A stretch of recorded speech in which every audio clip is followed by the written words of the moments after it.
회복시키소서. 상한 나의 마음을 주님 앞에 진실하라. 자기 얼굴이 못생겼다고 아주 자기 얼굴에 자신감을 잃어버린 한 여자 집사님이 있었습니다.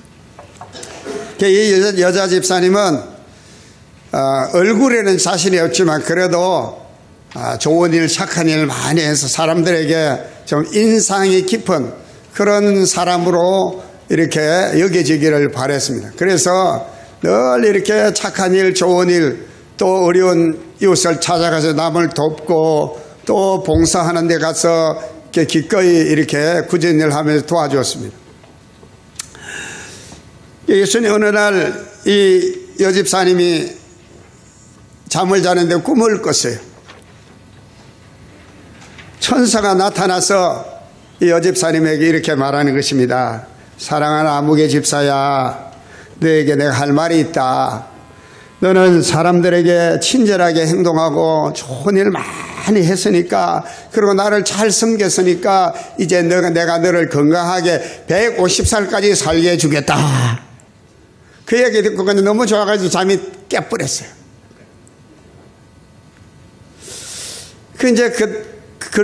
이제 이 여자 집사님이 좀 주님을 좀 더 일을 좀 많이 하기 위해서 좀 좋은 직장이 좀 있어야 되는데 아직 좀 좋은 직장을 구하려고 마침 마땅한 좋은 직장이 있는데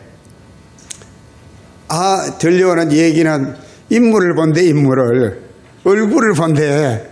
그래서 이 여자 집사님이 어딜 갔을까요? 성형외과를 갔어. 그래서 얼굴을 정말 김태희처럼 예쁘게 고쳤어. 아닌 게 아니라 그 직장에 들어갔는데 덜컥 합격을 했습니다. 이제 직장 생활을 이제 잘하게 되겠다. 근데 이 여집사님이 그날 밤에 그냥 천국 갔어. 그래 천국 가가지고 예수님 앞에 섰는데 너무 갑작스럽게 150살까지 예수님이 살게 하신다고 그랬는데 그날 밤에 성형수술 잘하고 직장 잘 합격했는데 이제 직장도 제대로 다녀보지도 못하고 천국을 오게 됐으니 분통이 터져가지고 예수님에게 예수님 나한테 약속하지 않았습니까? 150살까지 건강하게 살게 해주겠다 하니 이게 웬 말입니까? 왜 오늘 밤에 저를 불러오셨습니까? 그랬더니 예수님께서 네가 바로 그때 그 여집사야? 나 못 알아봤다. 예수님의 제자 중 12사도는 아닌 것 같습니다. 두 제자가 예루살렘에서 엠마오로 가고 있었습니다. 누가복음 24장 13절의 말씀 보면 그날에 그들 중 둘이 예루살렘에서 20오리나 되는 엠마오라 하는 마을로 가고 있었다라고 말합니다. 그날은 예수님께서 십자가 달려 죽으시고 3일 만에 부활하신 날을 말합니다. 그들은 예수님의 부활에 대해서 이런저런 이야기를 하면서 슬픈 낯설하고 예루살렘에서 엠마오로 가고 있었습니다. 오늘 읽어드린 본문 22절로 24절의 말씀 보면 그렇게 잘 말하고 있습니다. 여자들이 예수님의 무덤에 가서 예수님의 시체에 닦아드릴 그 향품을 가지고 갔는데 정작 예수님의 시체는 보지 못하고 천사로부터 예수님이 다시 살아나셨던 얘기를 듣고는 사도들에게 가서 예수님이 무덤에 계시지 않고 살아나셨다 그렇게 전합니다. 그랬더니 사도들 중 몇이 예수님의 무덤에 가서 예수님의 무덤을 가봤지만 예수님의 무덤은 빈 무덤이었습니다. 그리고 그들이 와서 말하기를 우리는 예수님을 보지 못하였다 그렇게 이야기를 했습니다. 이런 이야기들을 하면서 자기들도 예수님의 부활의 소식을 듣긴 했지만 반신반의했던 것 같습니다.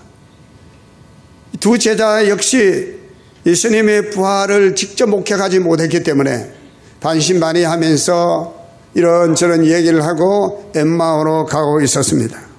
그러나 이 두 제자가 엠마오로 내려가던 중에 부활하신 예수님을 만나게 되고, 부활하신 예수님을 만남으로써 인생의 변화가 일어납니다. 완전히 180도로 바뀌게 됩니다. 오늘 이 시간 저는 이 말씀을 드리려고 합니다. 엠마오로 가던 두 제자라는 제목으로 말씀을 드릴 때 많은 은혜 받으시기를 축복합니다. 첫째로 이 두 사람은요, 부활하신 예수님을 만나고 예수님과 대화하는 중에, 그리고 예수님의 이제 말씀을 듣고 그리고 이제 하는 중에 그들이 눈이 밝아졌다고 성경이 말합니다. 누가복음 24장 15절로 16절의 말씀 보면 그들이 서로 이야기하며 문의할 때에 예수께서 가까이 이르러 그들과 동행하시니 그들의 눈이 가려져서 그인 줄, 예수님인 줄, 부활하신 예수님인 줄 알아보지 못하였다, 그렇게 말합니다. 그들의 눈이 가려지니까 그들이 그렇게 따라다니고 그렇게 주님을 모셨지만 부활하신 주님을 그들이 알아보지 못한 것입니다. 왜 알아보지 못했을까? 오늘 성경은 그들의 눈이 가려져서, 눈이 어두워져서 그렇게 주님을 보지 못했다고 이야기합니다. 무엇 때문에 그들의 눈이 가려졌을까요? 오늘 성경의 말씀 보면 그런 말씀이 있습니다. 그들이 슬픈 낯으로, 그런 말이 있습니다. 그들은 예수님이 십자가에 달려 죽으신 것만 생각한 겁니다. 그들은 실망과 슬픔과 절망감으로 인하여 그들의 눈이 가려진 것입니다. 부활의 주님을 보기보다는 십자가에 처참하게 달려 죽으신 예수님만 그들이 본 것입니다. 그들의 눈이 가려지게 되니까 그들에게 십자가는 죽음이요, 슬픔이요, 절망 그 자체였습니다. 누가복음 24장 21절로 25절에 이렇게 말합니다. 우리는 이 사람이 이스라엘을 속량할 자라고 바라노라. 이뿐 아니라 이 일이 일어난 지가 사흘째로 돼. 22절부터 다 같이 시작.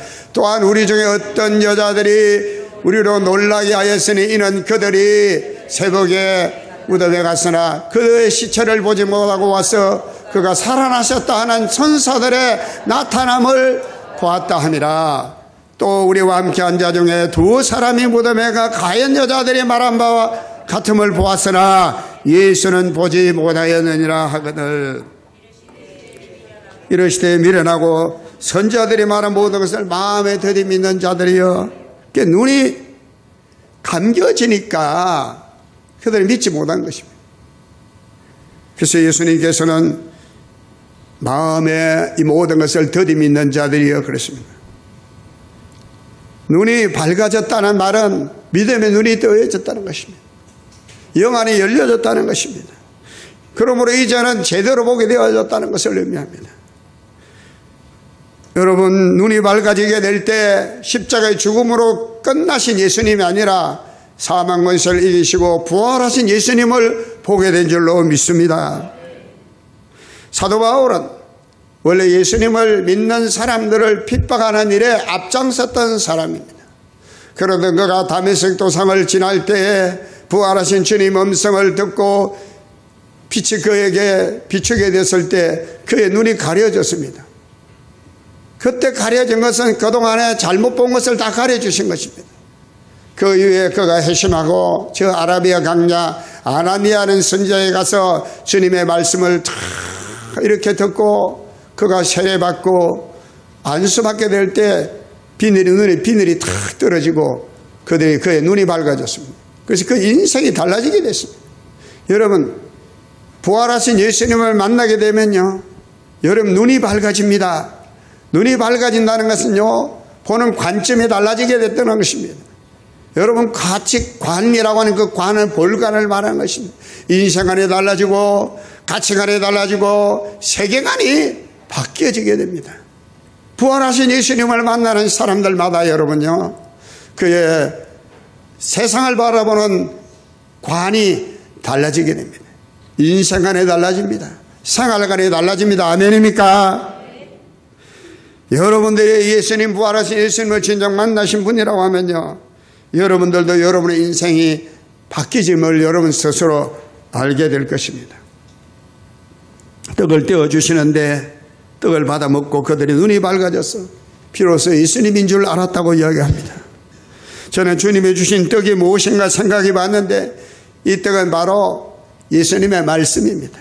오늘 이 시대는요, 여러분이 직접 예수님이 떼주는 떡을 먹을 수는 없지만 주님은 내가 떡이라 말했습니다. 그리고 내가 주는 떡을 먹는 자는 다시는 죽지 않고 영원한 생명을 얻게 될 것이다 말했습니다. 또 예수님께서 내가 너에게 이런 말이 영이요 생명이라고 말했습니다. 이 말씀을 서로 연관지어서 생각하면 여러분, 주님의 주시는 떡은 바로 주님의 말씀이고 주님의 말씀을 받아 먹으면 여러분 생명을 얻되 풍성히 얻게 될 줄로 믿습니다. 말씀을 먹을 때 눈이 열려지게 됩니다. 믿음 없는 자가 믿음의 눈이 떠지게 됩니다. 영안이 열려지게 되는 것을 믿으시길 바랍니다. 그래서 로마서 10장 17절에는 믿음은 들음에서 나고 들으면 그리스도의 말씀으로 말미암는다 그랬습니다. 여러분, 말씀을 잘 받아 먹으면 여러분에게 믿음이 생겨지게 됩니다. 할렐루야. 여러분, 교회 나오는 목적이 무엇입니까? 여러분은 목사에게 여러분 잘 보일 이유도 없는 것이고, 여기 누구에게 체면체례하기 위해서 교회 나오는 사람이 없을 것입니다. 아무 생각 없이, 아무 뜻 없이, 목적 없이 여러분이 이 귀한 한 시간에 왜 예배당에 나와 있습니까? 여러분 예배당에 나와서 하나님 말씀을 들음으로 믿음의 눈을 뜨기 위해서 그런 줄 믿습니다. 믿음이 생겨져야 됩니다. 여러분, 믿음 눈이 없이고 믿음의 눈이 뜨지지 않고 세상을 바라보세요. 세상은 슬픔과 근심과 절망밖에 보이지 않습니다. 그러나 여러분, 주의 전에 나와서 말씀을 들을 때, 그 말씀을 받아 먹을 때 여러분의 눈이 떠지게 되므로 여러분 지옥 같은 이 세상이지만 거기에서 희망을 보게 될 줄 믿습니다. 할렐루야. 여러분, 오늘 여러분도 주님이 주시는 이 말씀, 이 생명의 떡을 여러분이 받아 잡수시고 여러분 믿음의 눈이 떠지게 되기를 주님 이름으로 축복합니다. 두 번째로 마음이 뜨거워졌다고 그랬습니다. 어떤 변화가 일어났느냐? 마음이 뜨거워졌습니다. 오늘 성경 본문의 말씀 보니까 그들이 서로 말하되 길에서 우리에게 말씀하시고 우리에게 성경을 풀어주실 때 우리 속에서 마음이 뜨겁지 아니하더냐? 곧 그때로 일어나 예루살렘으로 돌아가. 마음이 뜨거워지니까 여러분 낙심천만 되어가지고 예루살렘에서 이제 엠마오로 내려가던 이 두 사람의 제자들이 이제는 벌떡 일어나서 다시 예루살렘으로 본래의 자리로, 믿음의 자리로 여러분요 돌아가게 된 줄로 믿으시기를 바랍니다. 예수님께서, 부활하신 예수님께서 말씀해 주실 때에 눈이 뜨여지게 된 것입니다. 마음이 뜨거워졌다고 말씀합니다. 요한계시록 3장의 말씀 보면 2장 3장에는 예수님께서 사도 요한에게 당시에 소아시아 7교회의 모습에 대해서 말씀하시는 말씀이 기록되어 있는데, 그 중에 요한계시록 3장 15절의 말씀 보면 라오디게아 교회를 향해 주시는 말씀이 나옵니다. 다 같이 읽겠습니다. 시작.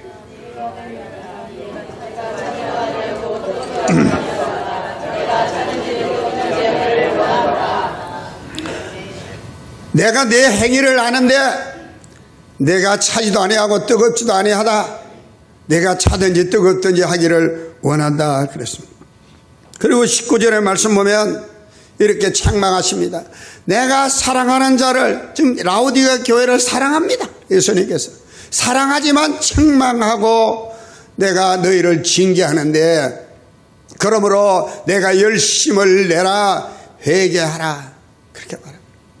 차지도 않고 덥지도 않고 미지근한 신앙생활하던 라오디게아 교회와 성도들 향하여 주님께서 내가 열심을 내라, 회개하라, 그렇게 말합니다.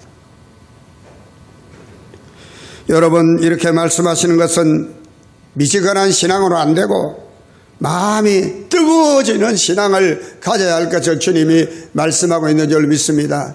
내 마음이 식어졌습니까? 회개해야 됩니다. 열심히 식어졌습니까? 누가 열심을 내게 할 수 없어요. 여러분이 회개하면 됩니다. 내가 전 받은 그 마음의 뜨거움과 그 열심과 주님을 향한 뜨거운 감정이 여느 또 식어졌습니다. 그럼 뭐 해야 됩니까? 회개해야 됩니다. 에베소 교회에 대해서도 내가 첫사랑을 잃어버렸다. 어디서 그 첫사랑을 잃어본지 내가 돌이켜보고 회개하고 첫사랑을 회복하라고 말씀합니다.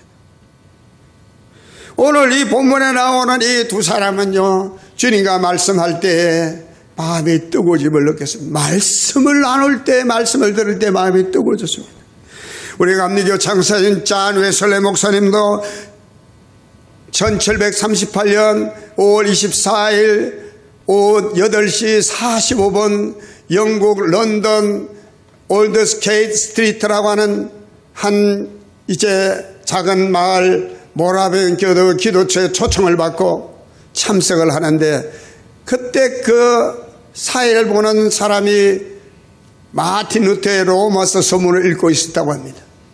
그 로마서 서문 가운데 오직 나의 의는 믿음으로 말미암아 살리라 하나님 이 말씀을 딱 듣는 순간에 그동안에 웨슬레 목사님이 조지아 선교사로 가서 실패하고, 그리고 자기의 어떤 신앙관이나 소명감, 사명감이 다시 되돌아보는 그 시간을 가졌는데 해답을 찾지 못했는데, 그 말씀을 통해서 그냥 마치 먹구름이 싹 거치는 것처럼 해답을 찾게 되고, 그 순간에 성령이 뜨겁게 역사하셔서 마음이 뜨거워졌다, 가슴이 뜨거워졌다, 이렇게 그 일기장에 고백하고 있는 줄로 믿습니다. 가슴이 뜨거워졌을 때 웨슬레 목사님은 여러분 영국을 변화시켰습니다. 감리교 운동을 일으켜서 오늘 우리 한국에도 이렇게 세계적인 감리교가 되어 세워지게 된 줄로 믿습니다. 마음이 뜨거울 때 일어나 다시 회복되어서 예루살렘에 가서 힘있게 사역을 감당할 수 있는 것입니다. 여러분 마음이 뜨거운 마음으로 가슴이 뜨거워서 일할 수 있게 되시기를 바랍니다. 이 목사도 마찬가지입니다. 마음이 식어지고 가슴이 식어지면 그때부터는 정말 힘들고 목회하는 게 스트레스밖에 안 됩니다. 여러분이 목사를 위해서 기도해 줘야 될 것은 우리 목사님 가슴이 뜨겁고 마음이 뜨거워서 성령의 불같은 역사가 있어서 목회 잘할 수 있도록 여러분 기도해 주시기를 바랍니다. 여러분도 마찬가지입니다. 여러분이 주일을 할 때 가슴이 뜨거워야 됩니다. 마음이 뜨거워야 됩니다. 할렐루야.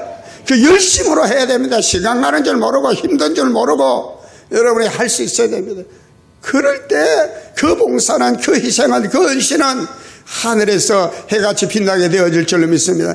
그렇잖아요. 억지로 끌려가고 힘들고 어렵고 항상 눈치만 보게 되고 마지못해 하게 되고 보람이 없고 의미가 없고 기쁨이 없는 거예요.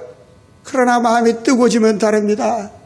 오늘 이 두 제자는요, 마음이 다 식어졌는데 부활하신 주님과 말씀을 나눌 때 마음이 뜨거워지고 가슴이 뜨거워지게 된 줄로 믿습니다. 할렐루야, 할렐루야. 여러분요, 사도행전 2장의 말씀 보면은 마가요한 어머니 마리아의 집에서 합심하여 기도하는 성도들에게 성령이 불같이 바람같이 임하게 됐을 때 그들은 뜨거운 마음을 가지고 뜨거운 가슴을 가지고 단단히 일어나서 사람들 앞에 나가 예수님 다시 살아나셨습니다라고 복음을 전할 수 있게 된 줄로 믿으시기를 바랍니다. 세 번째로 오늘 성경의 말씀 보면요, 이 두 사람은요 부활하신 예수님을 만나고 여러분요 어떤 변화가 있느냐 따라하시겠습니다. 입이 열렸습니다. 입이 열렸어. 입이. 본문 33절과 35절을 다 같이 읽기를 원합니다. 또 그때로 일어나 예루살렘에 돌아가 보니 11 제자 및 그들과 함께한 자들이 모여 있어 말하기를 주께서 과연 살아나시고 시몬에게 보이셨다 하는지라. 두 사람도 길에서 된 일과 예수께서 떡을 떼심으로 자기들에게 잘리신 것을 말하더라. 할렐루야. 여러분, 이 두 사람이요, 예수님이 살아나셨다 하는데 아무도 본 사람이 없다더라. 그러면서 엠마오로 내려가고 있었던 사람들이에요. 이 말은 자기들도 믿지 못하겠다는 말이에요. 듣는 것 가지고 안 되겠다는 얘기죠. 마치 도마처럼 내 눈으로 직접 봐야 되겠다. 그들은 슬픈 빛을 하고 엠마오로 내려가고 있다라고 이야기합니다. 아니, 예수님이 부활하셨으면 기뻐서 날뛰어야지. 믿지 못하는 겁니다. 반신반의하는 겁니다. 말씀이 내 것이 아닙니다. 복음이 아직 내게 피가 되고 살이 되지 않은 것입니다.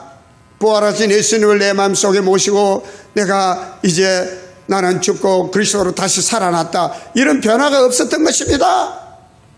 그런데 그들이 어떻게 됐습니까?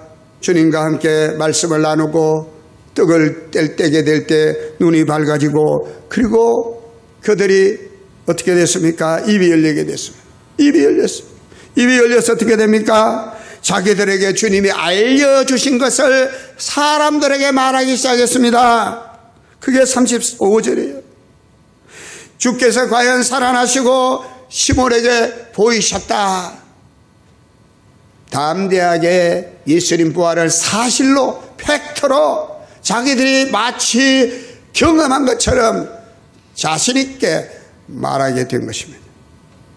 마가복음 7장 34절의 말씀 보면요, 사람들이 예수님께 기묻고 말을 더듬는 자를 데리고 와서 예수님께 고침받기를 원하였는데, 예수님께서는 사람들을 떠나서 그 사람을 데리고 예수님께서 이제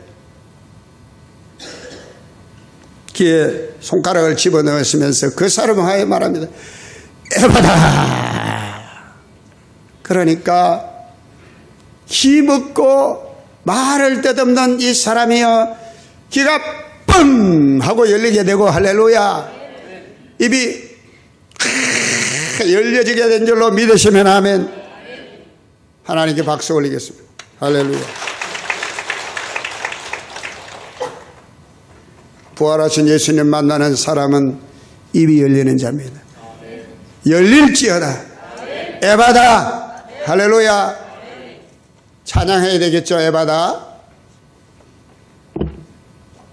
어두워진 세상 길을 주님 없이 걸어가다 나의 영은 어두워졌네.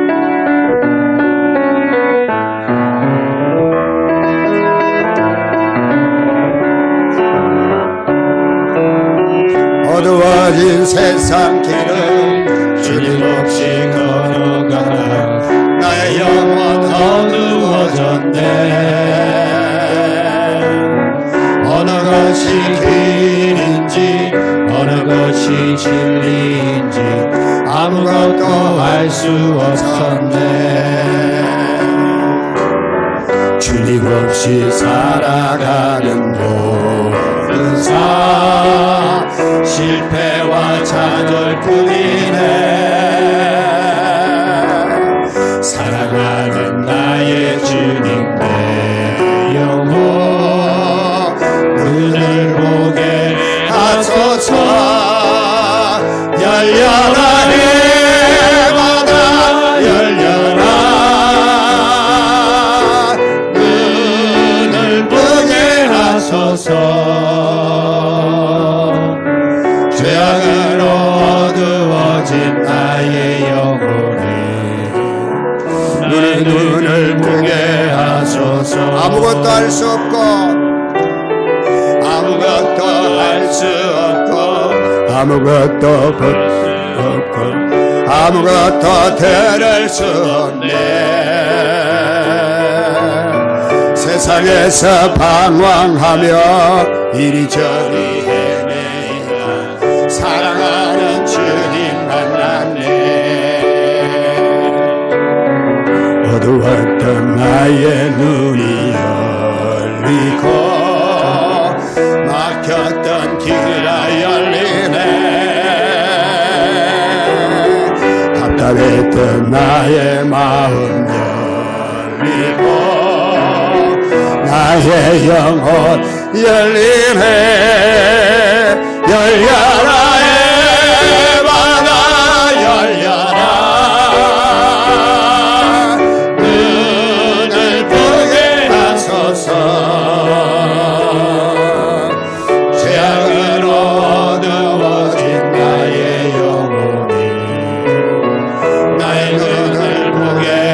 하소서. 할렐루야. 오늘 이 시간 여러분 열려지시기를 바랍니다.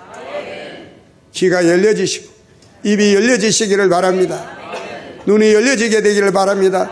특별히 오늘 엠마오로 가던 이 두 제자는 부활하신 예수님과 말씀을 나누고 주님이 주신 떡을 받아 먹었을 때 눈이 뜨여졌을 뿐만 아니라 그들은요 가슴이 뜨거웠고, 그리고 그들은 일어나서 다시 예루살렘에 가서 주님이 주신 모든 말씀을 담대하게 전하게 된 줄로 믿습니다. 여러분이 잘 아시는 김익도 목사님 항해도 출신으로서 그분은 1876년도에 외동아들로 태어나셨고 그의 부친은 부자이셨는데 많은 사람들에게 존경을 받으신 분이라고 합니다. 그가 6살 때는요 동네 서당에서 한문을 공부했는데 아주 천재적인 총명과 재능으로 10세 때까지 사서삼경을 통독을 함으로써 신동이라는 그런 말을 들었다고 합니다. 참으로 장래가 되는 그러한 이제 인물이었는데 20살 되었을 때 가거시험에 낙방하고는 낙심을 해가지고 또 사업하다가 실패하고 이래가지고 인생을 비관해서 술독에 빠져가지고 방탕하게 지나면서 시장터에서 사람들을 괴롭히는 건달 생활을 했다는 것입니다. 사람들은 그런 김익도를 보면서 어쩌다가 저 사람이 저 모양이 됐을까 그러면서 김익도를 보면 그냥 설설 피해 다녔다고 합니다. 그러던 그가 27세 때 평양 장터에서 선교사가 전하는 전도지를 받아들고 인생 문제에 대해서 다시 눈을 뜨게 되었고, 마침 이웃 동네 금산교회에서 열린 소알론 선교사의 부흥에 참석해서 영생이라는 주제로 설교를 하고 계셨는데 그 설교를 듣다가 마음의 감동을 받고 회심을 하게 되고 세례를 받게 되었습니다. 김익도 목사님이 예수를 믿고 이제 세례를 받은 후에 사람들에게 부고장을 보냅니다. 부고 김익도 사망.